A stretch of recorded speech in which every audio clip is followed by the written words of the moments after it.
Hello everyone, and this is first of two videos that I'm going to come out today. First of all, I wanted to do this video because a long time ago I did a collection video about all the Axis and Allies games I hold, and since then I've made, thankfully, many additions to the set, and I am now one away from completion. So in front of you here, including under there as well, are every single Axis and Allies game officially that has ever been brought out. Now, a couple of notes. Global had a first edition. It's still global. And every single one, except one last one, which still continues to evade me, but I will make it my mission to get that. Axis and Allies Guadalcanal, and I'll get onto that in a minute and why that's so rare. So, in front of you here, every single one of my Axis and Allies games. I'm going to actually go in a story about them all and tell you from the beginning to when I first got one and all the way to the end. So, the first one I got is probably quite normally what you would get if you get into Axis and Allies. It was Axis and Allies 1941. It was all the way back in 2012, I think. I think it wasn't long after it'd been released. And I was scrolling Amazon looking for just board games, World War II board games. I still love World War II at the time, and I was thinking, is there anything out there? And I found this. And I got it, and I quite enjoyed it. I set it up in the other room, and I thought it was really good, to be quite honestly. Really enjoyed it. And eventually I thought, I want to move on to, is there any others out there? And there certainly were, and I moved on to something that really was quite a silly thing to do. I went from 41 to global. Yes, I went from 41 to global straight away, and that was not a good idea. I went from there, I just couldn't play it. I set it up over and over again because I enjoyed doing that and looking at it. I couldn't do it, couldn't play it. However, the one that really managed to get me into playing it properly was 1914. That wasn't long after. I got 1914, and 1914 is larger than 41, but it's the simplicity in the pieces. They're simply infantry and artillery.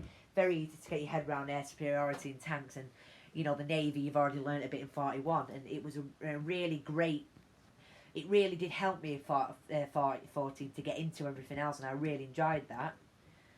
The next game I got then, I'm pretty sure, was D-Day, and that was a campaign game, and that really, I like that as well, and that's something I found like I could play quite well, and I was playing it against myself very regularly, and I was really enjoying that. And then, what did I get after D-Day? I can't remember. I think I got, I'm just looking down here. What did I get after D-Day? Well, this is across 7 years, this. I think I got, I can't remember. I think it might have been Anniversary, Let me just have a quick think. Was it Anniversary? All the way back in 17? I think it was, yeah. I think next after D-Day, I got Anniversary, and that was a perfect bridge between 41 and global. It was perfect. I remember unboxing that in 2017. I remember, and it was, that was brilliant. I love Anniversary Edition. It's just I love the big box. I love how it's just, I don't know what it is about it. It's just got that something, and that's really enjoyable. And then after that, I think I know after that, I got 42 second edition, and 42 second edition is, you could say, the bridge between 41 and Anniversary, and then Anniversary is the bridge between 42 and global. 42 is it's like a bit of a toned down Anniversary. I really enjoyed 42. I played a few YouTube games of that. That's really enjoyable. After 42, I think we're now getting on to some of the campaign games. I think after 42, I got Europe, the first original edition of Axis and Allies Europe, which is those two, Pacific and Europe, are really enjoyable. I got Europe, and I really enjoyed that. Yeah, and then after that, I got Pacific, and that is fun. Pacific is actually both of those campaign games are actually second edition. Obviously, Pacific and Axis and Allies Pacific 40 and Europe 40 are really fun as well. But I've got to admit, those two games were really good. After that, I think Here Comes Revised. I got Axis and Allies Control the Fate of the World Revised, and that was I know I wanted to go back to the the old games, back in the 90s. I think that was. And that I really enjoyed. As you can see, you get in the picture, I really enjoyed every one of them.